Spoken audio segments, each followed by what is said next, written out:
Right, welcome everyone to TLG, episode number 4, featuring monsters, which is another really interesting faction. So today we're joined by some really good persons, which probably don't need introducing, but regardless, Chezzy, could you introduce our very special guests? Yeah, so today we are joined by our very own French community ambassador, Mr. Ultraman. Do you want to say hello, Mr. Ultraman? Hello, KingChezz. How are you? How's it going, my friend? Yeah, I'm good, thanks. How are you? I'm fine. I did up the stream a bit early, and I'm all ready for this. Awesome. And last but not least, our final guest is a pro veteran. He won the only Red Dragon Championship, and he also won Gwent Open number 6 from Complexity Card Gaming, Mr. Kolemoen himself. How are you today, Mr. Kolemoen? Yeah, I'm doing well. I played some ranked data lately and trying to catch up to Mr. KingChezz. Well, you're going to be playing for a long time, my friend. It's not an easy task. Ratio. He has a crazy ratio.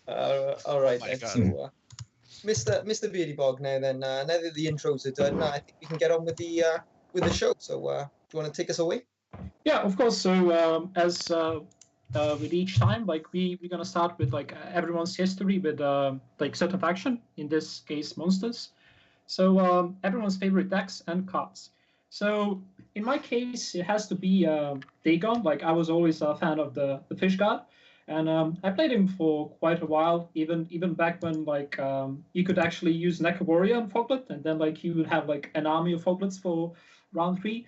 That was pretty hilarious. And also briefly Dagon with Dagon Swarm. I probably played that one instead of Dwarfs when they were popular. So I consider myself to be a huge Dagon fan.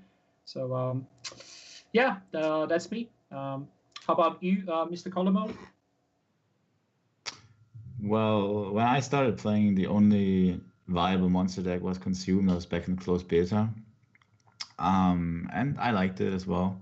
I still like it today.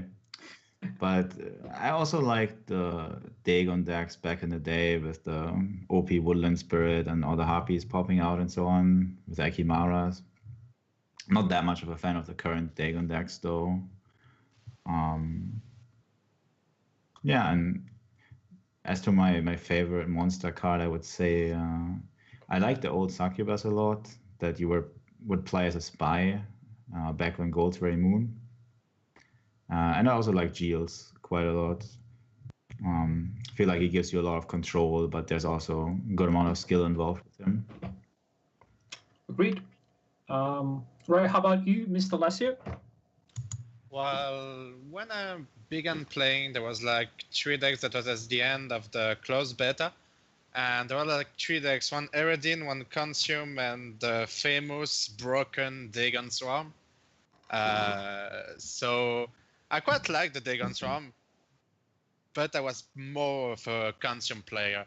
It was really a cool deck with the Grave Hag, a finisher, and I see your KingChezz, but this was a cool deck. This is not the Necker spam type of Consume, but more of a pretty good deck. I kind of like the tempo plays and the great finisher. That was fun times. And finally, Mr. Chezz, how about you? I mean, we know that you suck at monsters, but still. Thanks, man. Really appreciate that. But no, let's hear your opinion, regardless, right? So. No. I mean, monsters is definitely my least favorite faction. I'd go as far as to say as I've never found a deck that I like playing with monsters. I mean, when I first started playing, I did actually play that Consume with Gravehand deck. Back when I very first started playing Gwent, but I quickly changed to Player Dwarf, Buffer Dwarf, because everyone knows my opinion on Consume. So quickly moved off that. As far as my favorite cards go, there are some decent cards in monsters. I quite like Cyclops. I think Cyclops is a really good bronze card. Really like that card. And I think Toad Prince is really underrated as far as a silver card goes. But yeah, as far as favorite deck goes, I mean, I guess Death Wish, but I mean, I'm not a fan of Death Wish either. So yeah, I guess that's very as much as my opinion goes on monsters. All right. So what's next? What's next on the agenda? Yeah, so we'll be jumping into some hot topics from the current meta. I think we should start off with an interesting topic of discussion, which is Frightener, and what's everybody's opinion on Frightener. It being the only spy that doesn't give you a choice, which is quite a big deal, but also the only spy with an inbuilt ability, right? So it's the one that can move things, which does have synergy with weather, for example. Also has synergy with Rotfiend, a more recent card, has some synergy with that. Even though the movement is extremely useful in situations, is it worth the lack of the choice? Personally, from my own personal point of view, I think it's the worst spy, but only very, very marginally worse than a few of the others. And I honestly, I think it's pretty much on the one of them has to be the worst, right? And the thing with Frightener is it does have good synergy, and if you build the deck correctly around Frightener, it's still an absolutely OP card, right? It's still a silver spy, and silver spies are broken, right? So I think people hate on the card way too much. I think it's still really, really, really good, and I think it's on the same power level as all the other spies. That's my personal opinion. What do you think, Beardy? What's your thoughts on Frightener? Well, I actually agree. I agree with you on this. I think the card is like pretty underrated. Like it just requires like more setup than with other spies, but it can definitely pay off. So like as we talked like before the show, like you have like obvious synergy with Geels, which is not really hard to pull off. And then you have like some like really niche scenarios where like I love using Frightener against Consume because I move like Rand, so that denies like lots of points and like potentially like me losing on even or something like that. But I think Spy like Frightener as a card has some like other uses. Like you can use it with Succubus. Like I know like Dagon what's it called? Dagon Shoop is the thing now. It's probably like the most popular monster deck, and they all rely on Frightener, like pulling the big unit. I mean, worst case scenario is still like 30 points with Maruna. So I think it's really good once you like thin Foglets out. But yeah, I don't know. I don't think it's the worst buy by any means. It just requires a bit more setup. So I guess in that regard, like it does make him a bit like worse than obvious Cantarella and like Haven. Yeah, that's me. How about you, Mr. Ultraman? Well, I think Frightener has a good ability, but the fact he only draws one card forces you to play into a certain way. Like you're obliged to tin the Foglets out of your deck before playing it. I think the Frightener can be really good in other type of decks that don't have as much death cards as Death Wish or Shoop, because that means you've got to play in a certain way, and that can be really difficult against some decks and some bad matchups. That's the weakness of the Frightener, and I don't think, knowing how OP the spies are in this game, the silver spies are, I don't think any of the other spies has a weakness like this. So I think it's the worst for this situation because the others are more OP, not because it's a bad card. Yeah, you make a great point there, right? The fact that you can't open with Spy on Blue Coin, right? You can't reverse coin and stuff like that with Frightener because of the ability to draw into the Foglets and stuff, right? It can't be used in the same way, can't be abused in the same way, right? Like it has, because you have to thin your deck first to avoid these bricks. I think that's pretty important point. What about you, Mr. Kolemoen? What do you think of Frightener? Yeah, I would agree that he is the weakest spy overall. The ability to only see one card, I think, makes a pretty big difference, makes it much less likely that he shows you a gold card that you want, and potentially forces you to thin out bricks first, as you already said. How much value you get off the ability always depends, of course, on the matchup you're playing and on the deck you're playing, right? If you're playing against a deck that doesn't run any cards that benefit or that rely on movement, then you might not get any value from it. But I like the design overall of him. I would prefer it actually if all the spies had some built-in ability to potentially get points situationally. Would make it more interesting to play with them. And then, yeah, I guess all the spies should have then be able to draw cards, draw 2 cards, and maybe be nerfed a bit to like 15, 16 points. Okay, That's yeah, my opinion. that's pretty cool. I like the thought behind every spy having a built-in ability to make, because it adds a bit more skill to the game, right? As well at the same time. Exactly. Yeah, I quite like that. Yeah, that's a very interesting point. So keeping on the Frightener topic, with the introduction, we've now seen the introduction of Frightener and Consume. Now the question here is, how do we all feel about the introduction of Frightener into Consume? Does it affect the consistency of the archetype? And do we think that the fact that it potentially does make the consistency of drawing your Neckers and your Neckers and your Necker warriors less likely? Is it worth giving up that consistency for the fact that you're less likely to lose round 1 down a card, or even on those sort of scenarios? Personally, not being a Consume player, I don't have a huge opinion on this. However, I have noticed that since people have started running spies, it makes the matchup for soldiers a lot tougher. It's a lot tougher for soldiers to beat Consume, especially on Blue Coin when they're running spy.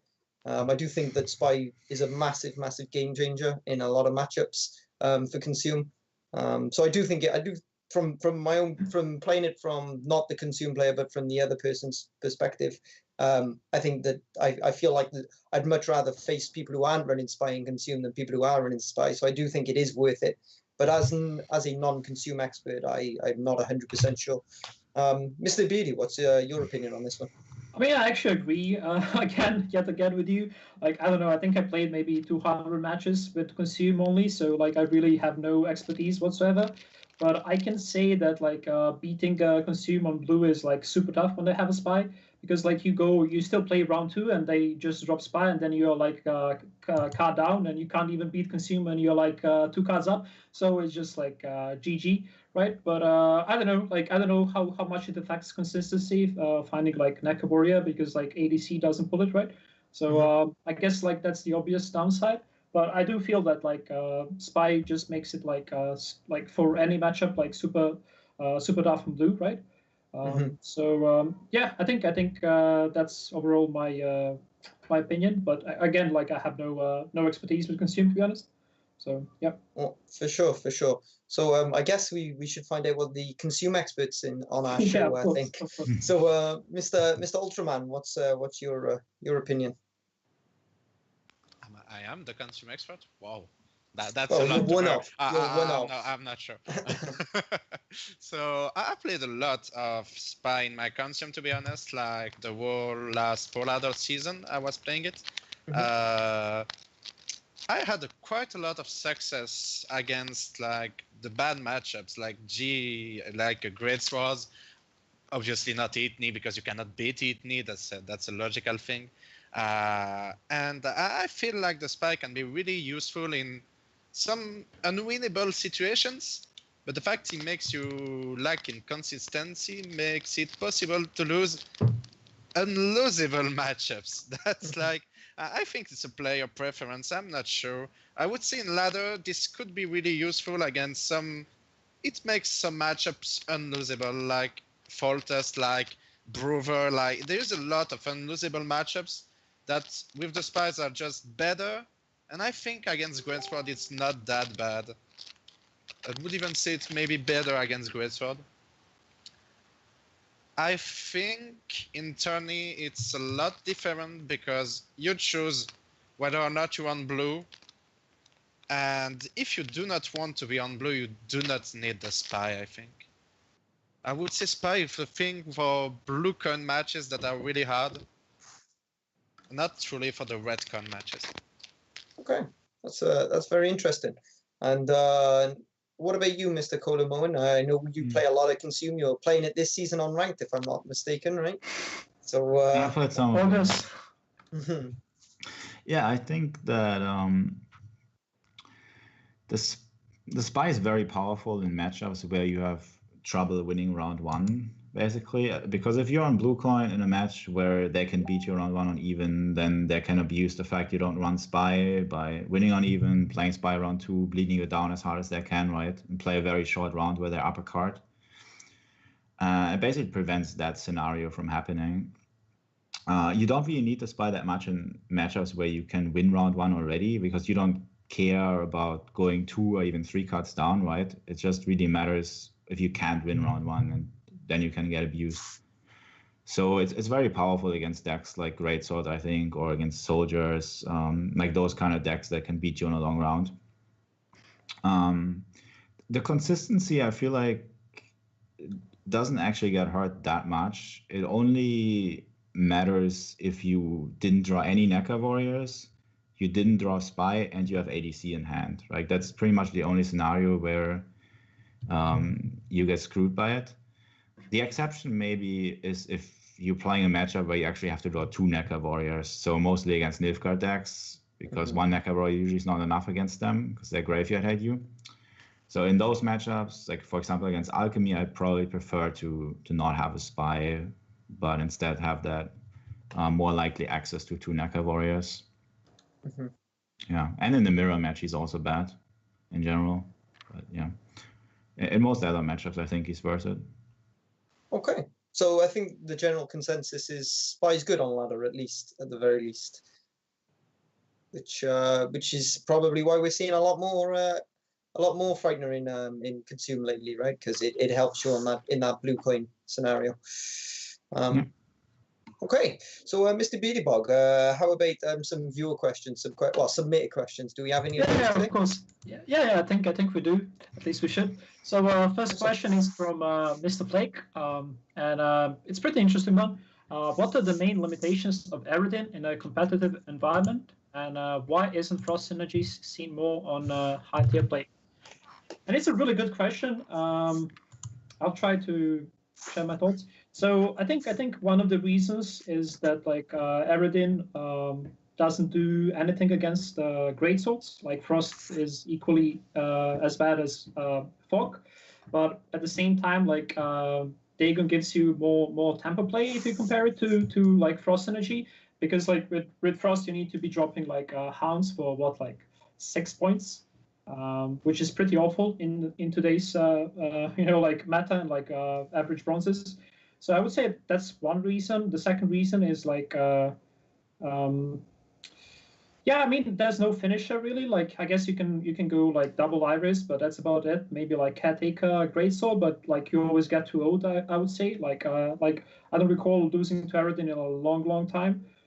So maybe in a tournament like setting, like the only way to actually make Eredin work is kind of something what like the Marcus tried for. I think it was for Gwent Open, like Sabbath with Eredin. I think that's like as close as it gets to making like a good Eredin deck, because like because of those ships and whatnot. Yeah, so that's my thought. Like I don't think Eredin is going to be good for the rest of the season. Or yeah. So that's me. How about you, Mr. Kolemoen? Yeah, I think the main issue is that he just lacks some points, like the archetype in general. It has been around since midwinter, basically, right? And in no matter has it ever seen really competitive play. So I don't think it's just a matter issue. It's just the deck is a bit too weak. So it will probably need some buffs to some of its cards. Like could buff the Hounds, the Riders, or the Warriors, right? And also the deck doesn't have a great finisher. Like most of the time I see this deck, it's played with Nova actually, because you don't have other good finishers, like one turn finishers in that deck. And then there are some cards that could maybe get redesigned as well, in like the vanilla Imlerith or Nithral. They don't really play too well with the archetype, I think. I think Nithral is actually decent. Like I don't think it's that bad card. Like it's kind of like a monster cleaver, right? but worse, I guess. So yeah, you're right. Yeah, you don't have the guaranteed access to it, right? yeah. You're right. Don't have a Brewer. That's... Yeah. All right. So what about you, Mr. Alessio? Well, I think Eredin both likes tempo and some value, to be honest, on his card. Like, when you put the fog, you've got the foglets that give you 4 extra points that makes you able to get back to your opponent and maybe take 1 card up. When you're playing almost the same card, which put the frost, you've got nothing. Like, why? Why is it that 4 points difference? I don't know. And it makes it almost unplayable, because while you're setting up your frost and, well, when you're setting up your weather, you do not gain points, your opponent does, and then he's just gonna pass. Like, he's gonna go to 5 cards, have plus 40 points, and he's gonna pass. And you're gonna have a hard time getting 1 card advantage, like Dagon does. And even Dagon is kind of weak in this meta, to be honest. So, if Dagon is weak, I mean, Eredin is catastrophic. yeah, that's sad. All right, so finally, what are your thoughts, Mr. Chessy? Do you care to reveal some hidden OP Eredin deck or something? Yeah. Well, I mean, Mr. Ultraman didn't hold back, did he? He went in a bit hard there on poor old King of the Wild Hunt, Mr. Eredin. I mean, I have to agree, though, right? I mean, Eredin is just trash. It's just absolutely trash. I mean, if you're playing that deck, stop. Play something else.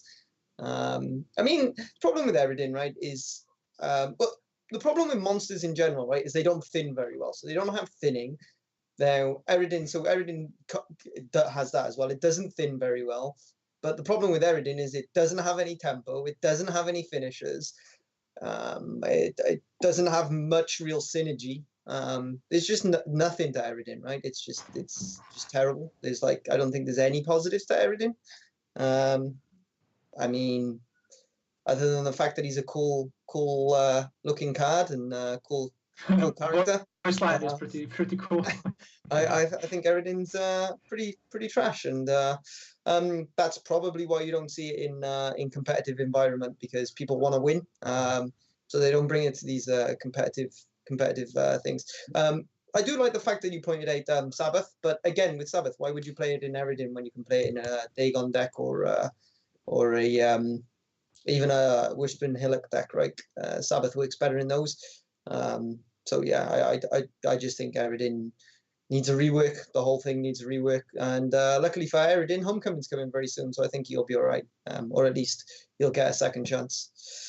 It's kind of sad because he's supposed to be like the ultimate badass, like the main antagonist, right? And he's like super weak, so it's kind of against the Witcher law, right? But yeah, right. Okay. So we should move to question number 2. So this one was submitted by GRBV Redwick. I think you submitted one question for Anna, if my memory serves me right. So tell us why Caretaker is one of the most versatile monster cards, even without Iris, and in which matchups does it actually come up short?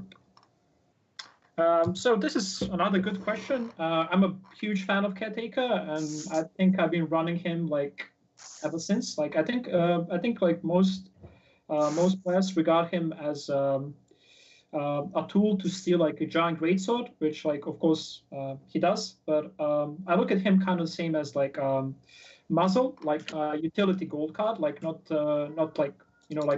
pointy, huge points gold card. It's kind of he can do that purpose, but I just think he can do a bunch of stuff. So let's say against Shoop, he can get Ida, which smart Shoop players always go for weather against that wish. That's one game winning decision. Then you mess up with Graveyard. It's just it's worth more than initial I don't know 18 points or what's the average for a gold. But I guess in Alchemy he's the toughest one to use, especially if they don't roll something good out of Blackblood. Ekimara is pretty awful. It's just 11, and then you need to rely on like Guardian or Sire, but they usually like they don't really use it till round 3, right? But yeah, I think Caretaker is a pretty great card.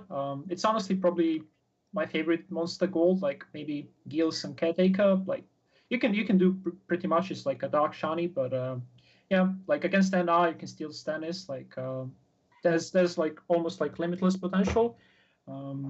But yeah, that's me. How about you, Mr. Alessio? I kind of like Caretaker. It's hugely matchup dependent, though. Like you said, against Alchemy, it's pretty bad. Even if you get a Sire, that's like 15 points. I mean, that's not to great draw for a a god. spy, dude. Not to draw a spy, right? So, Yeah, of course. But Yeah, it has to happen. Isaiah You is just rely on 11 points. RNG for this yeah, to but happen. like it's not RNG when they have like 4 cards, right? And like Yeah. I think it happens like more often than you think.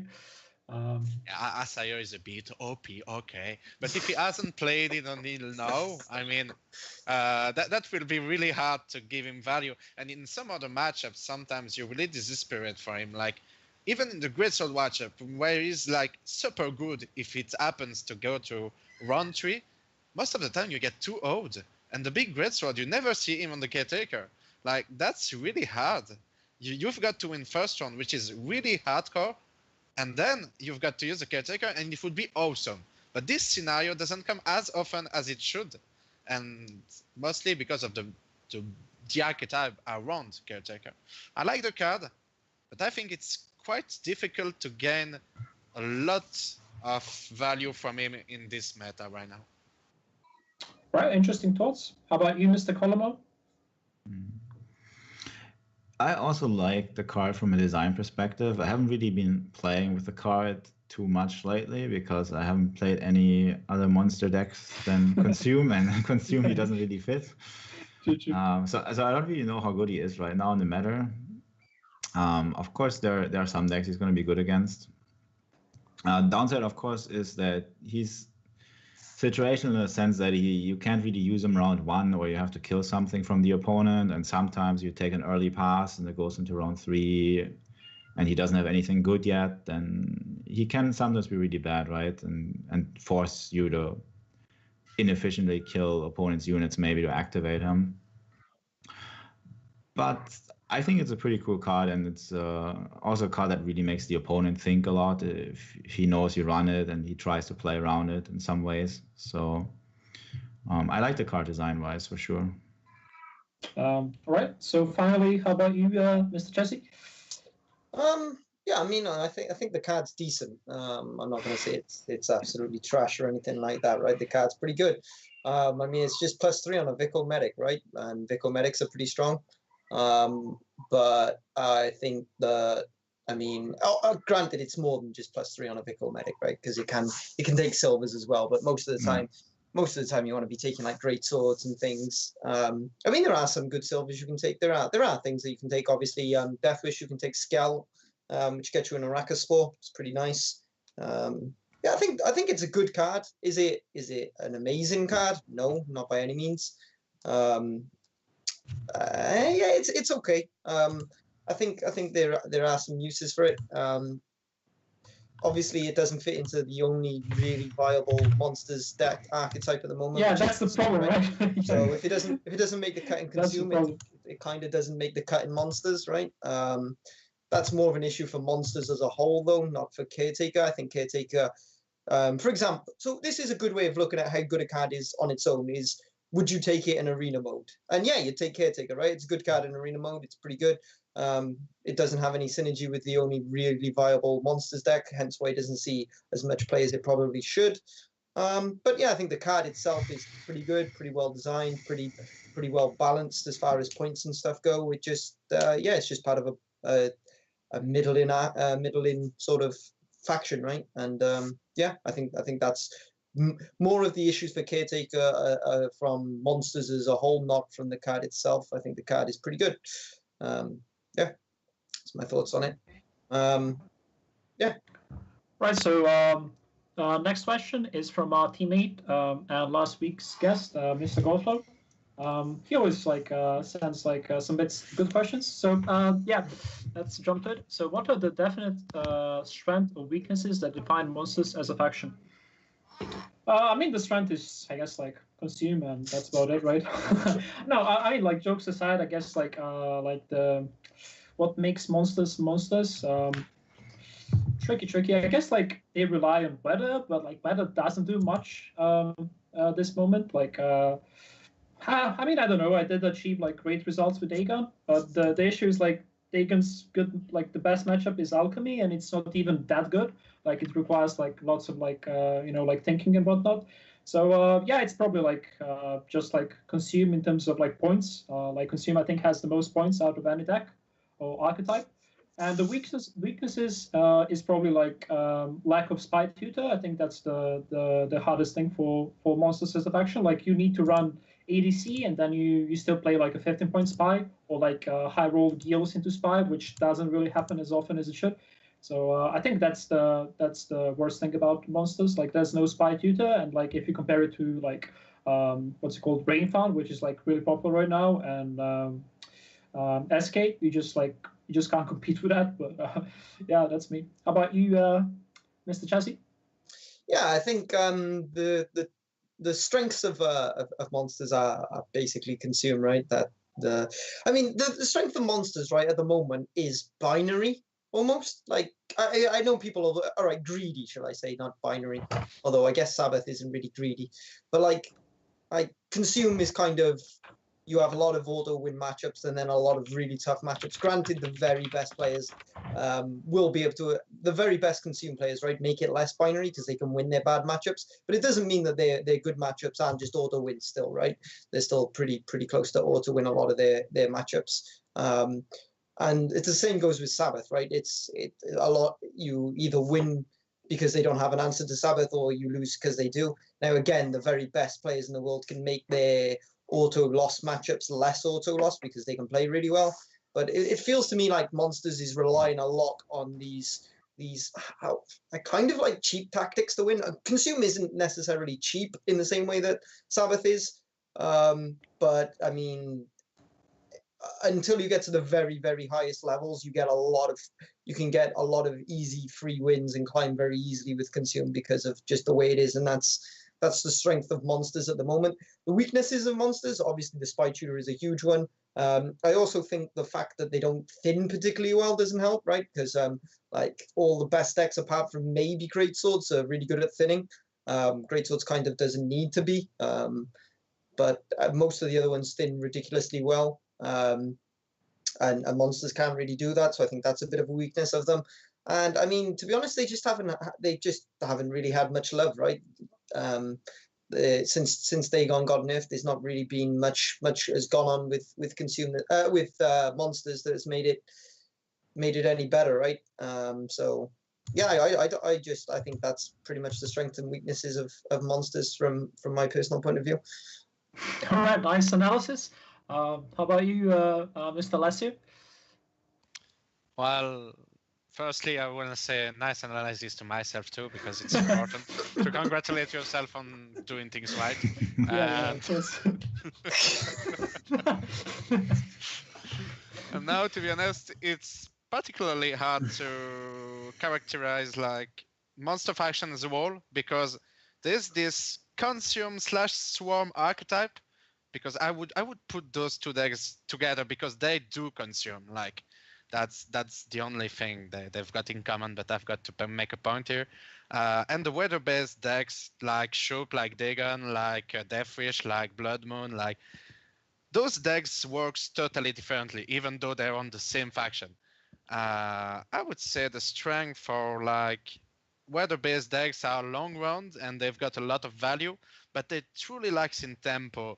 And they lacks also in finisher. That's compared to like SK was a lot of power, not that much tempo, knowing Greatsword, but they do create a finisher by playing this long round one and this value round. So that's what's lacking for the weather-based deck. They like this finisher thing that would totally makes them playable and really good. For the consume, it lacks like not that much. It's truly strong. The only thing is like, yes, there is unwinnable matchups that you're just gonna lose, and the fact that your whole deck is based around Necker and Necker Warrior, and if you don't get them, you've lost. And that's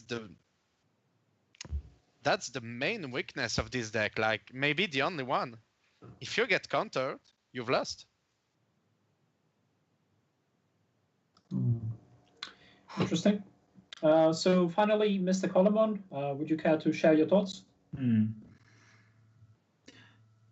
Yeah, I think most has already been said. So I think if you want to speak about consume strengths and weaknesses, you kind of have to distinguish between consume and non-consume decks, because they're two very different play styles and they have different strengths and weaknesses. I find it actually hard to find a common weakness for all monster decks. I don't even think the lack of spy tool is that much of a weakness, at least for consume, because you have Geodes and ADC, and you usually do have access to the spy in that archetype.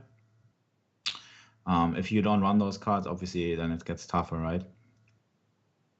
So, yeah, for weather-based decks, the strength, of course, is good attrition damage. You have a good long round. You lack finishes, though. You lack thinning. If you look at the Deathwish deck, they usually thin to like 8-9 cards left in a deck, so they're not even guaranteed to get all of their good stuff. And yeah, for consumer, I think all the weaknesses are known. They're basically just that you, as Alizio already said, that they rely on Neckers and you can get countered. I guess you can also say a weakness is that you make very big units, so you can potentially also beat consume without targeting Necker specifically by just playing like a bunch of scorch effects and this kind of stuff, even though it's still possible to win against that as consume. But yeah, it's pretty much just that. Right, so this question is gonna raise some answers. So it comes from Spider Chicken 9. What do you think about everyone's favorite card, Sabbath? Bad or good game design? So I'm gonna go against the flow here, and I actually don't mind Sabbath. Like obviously, like I lost like a fair amount of games to Sabbath, but I think if you don't run like you know, like any sort of removal, like control, like you kind of deserve to lose, right? Like that's just my opinion. Because like if you go all in breed, like there's that's just like, you know, like punishment. Like obviously, like the card is like.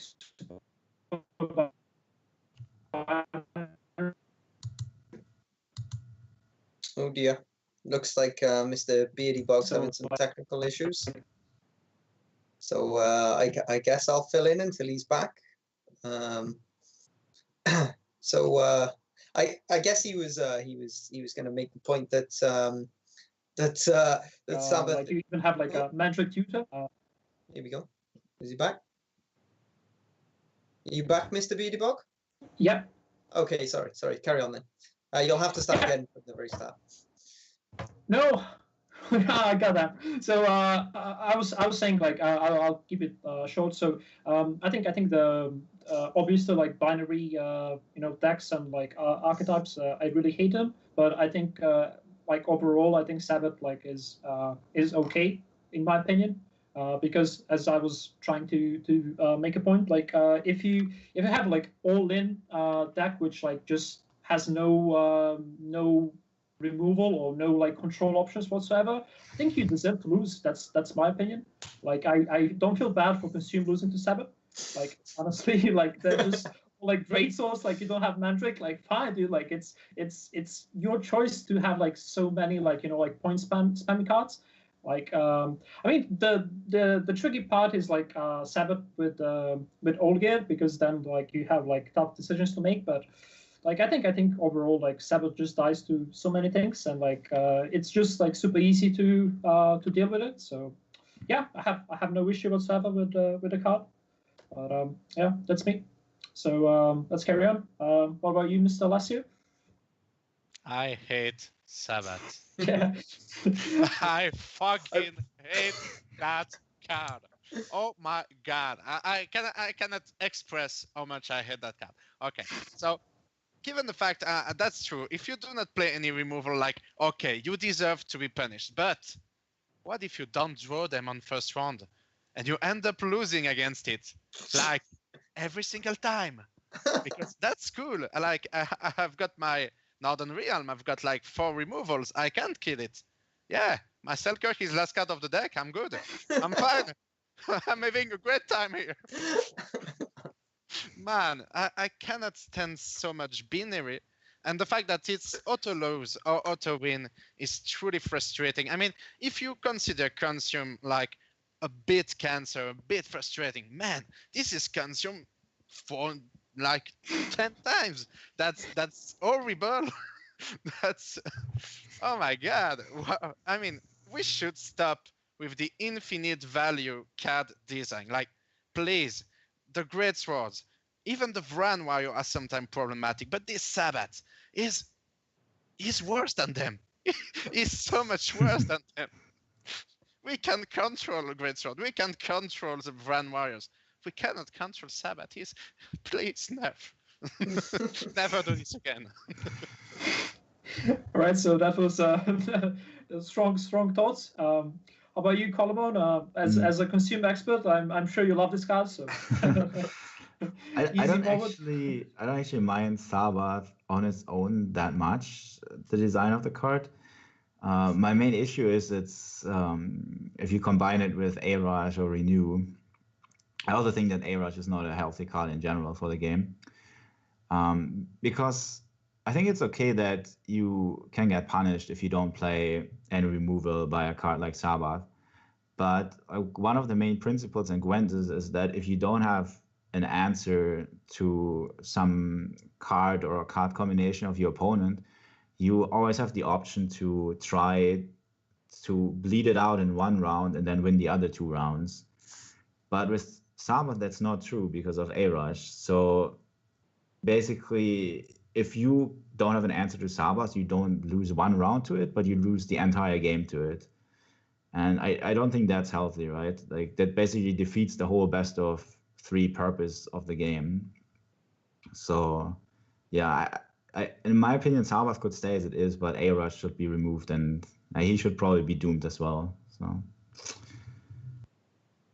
interesting. That's I really like the idea. And finally, Chezzy, how about you? I know you hated the card, but you did bring it to the qualifier. So yeah, I mean, do I hate the card?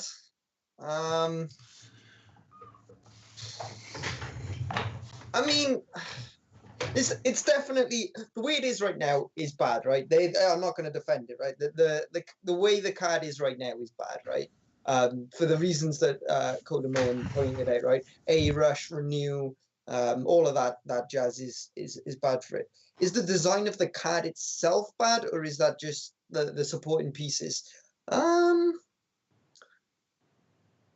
I mean, if you made it doomed and didn't let A-Rush target it, then, I mean, the card would pretty much be trash, right? I mean, I guess it'd still be decent off Royal Decree because it could win you a round once it sticks. I guess it would be all right.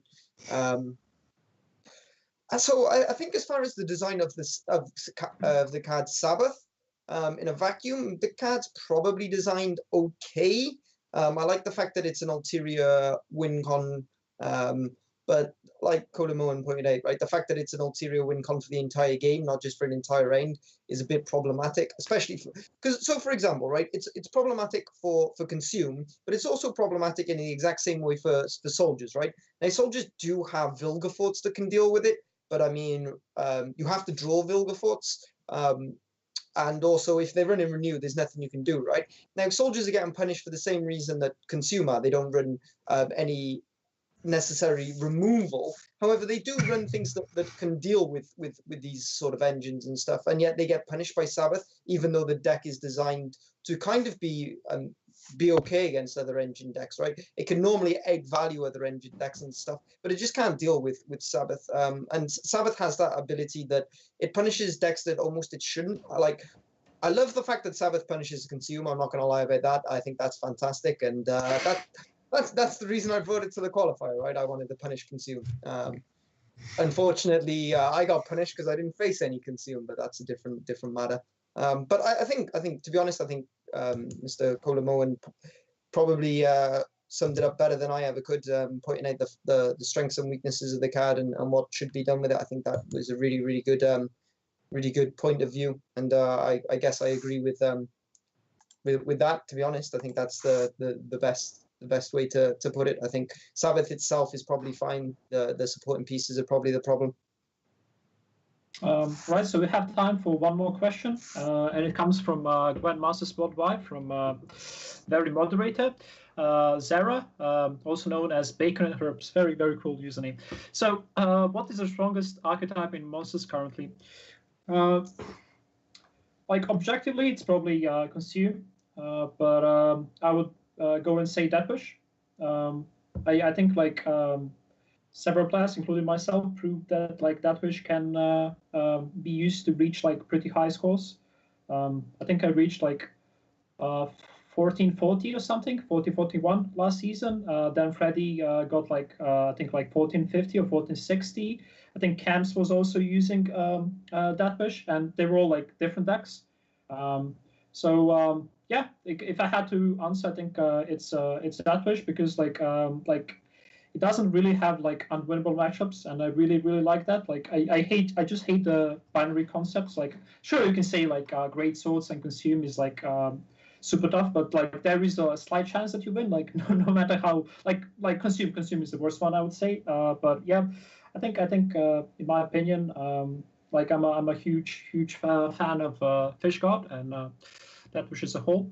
And I think like I like the idea that like deck is so flexible, so you can like think around like both silvers, bronzes, and golds, and that really appeals to me, because like I say, like Consume, you pretty much have like fix like everything. Like you have like Holy Trinity in bronzes, you have like fix. I guess you have like one flex gold, so that's all. No spy or spy, I guess. Or maybe like Mandrake instead of Monster Nest or something like that. But I don't know. Like I think Deathwish is very much underrated in my opinion. But that's me. How about you, Mr. Kolemoen? Although I know what the answer is going to be, but yeah, I personally think that Consume is the strongest deck by a landslide. I actually think it's, together with Greatsword, the strongest deck in the game. I don't know about Deathwish. I haven't really played it that much. All I can say is that when I play against Deathwish, I'm generally happy, no matter what deck I play. Except Alchemy, maybe. But yeah, as you said, some players have gotten pretty good scores with it. So maybe I'm underrating it a little bit. Yeah, but yeah. But I don't know, Consume is just so strong. If you know how to play it, it only loses to really dedicated counters, I think. So yeah, in my book, it's the strongest deck. Yeah, it's probably the safest bet. I did say like objectively that like Consume is the best. Yeah. Sure. Right. So what about you, Mr. Chezzy? I mean, yeah, it's got to be Consume, right? It's just Consumed by a landslide, like Mr. Kolemoen said. It's just way better than everything else. I mean, Deathwish is okay. Deathwish is decent. I think it's more the players that got those good scores, not the deck. I think that both Freddy Babes and Cams are fantastic players, and Mr. BeardyBog got a little lucky. No. Obviously, no. All three of you are like some of the best players in the world, right? So it does definitely help. I'm not saying that the scores people got with Consume were done by the best Consume players in the world, right? But I do think Deathwish is just an average-ish deck. It's okay. It's not terrible, but I mean it's decent. Yeah, it's okay. I think Consume is very strong. Is it the best deck in the game with Great Swords? No. We all know what the best deck in the game is right now. Soldiers, right? Yeah. If you look at rank ladder, the number one and number two players, Soldiers players, and yes, in Fins, I have mentioned Soldiers more than any other Monsters deck today, and I don't care. But no. I really do think Consume is the best deck of Monsters, and I do think I think Consume's one of the best decks in the game, for sure. Consume is very strong. But it is very, very meta dependent. Simply because the problem with Consume, right, is as soon as it gets popular, it becomes a lot worse. So you need to be able to. So the very best players, Consume players, right, will play it all the time, right, and they'll get really good results even when it is popular because they can play around the counters and stuff better than most. But I mean, most your average Consume players will get terrible results when people are running counters and things. So I think as a whole, though, Consume is the strongest for sure. Although I do think, I mean, Sabbath, people got some decent scores with Sabbath last season, right? Sabbath was okay. People got 1400 plus with Sabbath.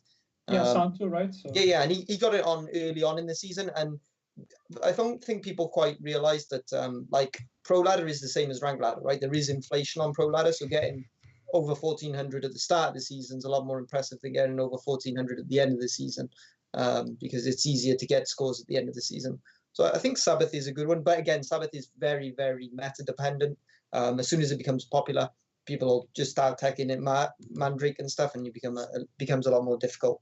But yeah, so the answer to the question, Consume, yeah, for sure, Consume, strongest archetype. All right, and what about you, Mr. Ultraman? I think Consume is obviously the best monster deck. Like, is stronger. But what Dagon has that Consume hasn't is like, Dagon is never popular. And that means nobody will run a Clear Sky. Nobody is gonna ruin the strategy except maybe Great Sword, which you're trying to ruin the strategy too. So, I mean, basically you have to play around Great Swords, and if you succeed, you can have really good success with Dagon. If you playing Consume at a bad time, like 8 knee time, like, you know, there was some times on Pro Ladder where I would just take my Consume, like, okay, I mean, I'm on peak, I'm gonna get plus 30 points, I'm gonna get only full test, 3 knee, bye-bye. That's a weakness. In ladder, at least, that's a weakness. You can get totally walled over, and you can totally high roll and get Demon score, like totally crazy score with Consume. In a tourney environment, I would say Consume is the best by a lot. Like, the fact you can choose your matchup is totally crazy, which is that means you're never gonna run into bad matchups, except maybe if you get totally countered. Consume is totally shifting the tourney meta. Like, you've got to play against Consume, or you've got to play Consume, or you've got to play against the deck that targets Consume, which means a lot, because that means the deck is so strong, is shifting the meta around him, which is not doing Dagon. Sorry, Birdie. Shots fired. All right. So I guess that's it. So interesting thoughts from our guests today. I'd like to thank everyone for both like submitting these very interesting questions, and to both of our guests coming here. So thank you, Alessio. You're welcome, Matt. Anytime. And Kolemoen, it was really great having you with us today. Thanks. Thank you. It was a lot of fun. And of course, to my co-host Chezzy, like it's always like fun working with you, and I shall see you next week, right? So. Yeah. For sure. Yeah, I just want to say thanks again to Mr. Ultraman and Kolemoen for joining us today. It was a lot of fun talking with you guys. As much as I hate Consume, and you two Consume filthy degenerates, it was a lot of fun hearing your thoughts about Consume, and I'm gonna go away and use that to continue my amazing streak against Consume this season. So that should be a lot of fun. Also, I'm looking forward to Mr. Kolemoen catching me up on ladder so that we can have some ding dong battles. That'd be fun. So keep climbing, my friend. Next. Awesome.